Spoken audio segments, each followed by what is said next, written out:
అమ్మాయిగా పుట్టడం మా తప్ప అండి? అసలు మేము ఉద్యోగాలు చేయాలి, ఇల్లుని చూసుకోవాలి, పేరెంట్స్ని చూసుకోవాలి, ఇంక ఎంత మందిని చూసుకోవాలి, ఎంత రెస్పాన్సిబిలిటీ.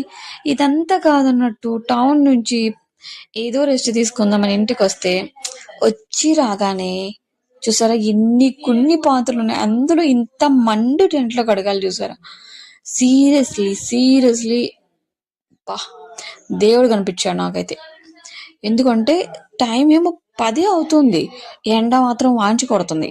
మా ఇంటి ముందు ఒక్క చెట్టు లేదు. నేను లిటరల్గా డిసైడ్ అయ్యాను ఒక చెట్టు నాటాలని. ఆ పక్కనే చిన్న వేప చెట్టు కనిపిస్తుంది కదా మీకు, అది ఉంది. అది పెరిగేపాటికే నాకు 10 సంవత్సరాలు అయిపోతుందేమో.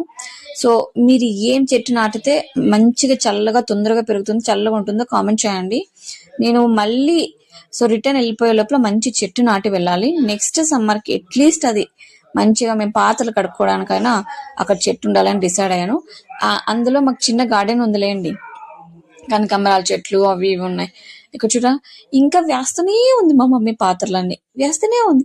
ఇవన్నీ నేను ఒక్కదాన్ని ఎప్పుడు కడగాలి? పండగ లేదు, పబ్బు లేదు, ఏంటో బతుకు. మీరు ఇలాగే ఫీల్ అయ్యారా? అయితే కామెంట్ చేయండి. Thank you. హ్యాపీ ఉగాది.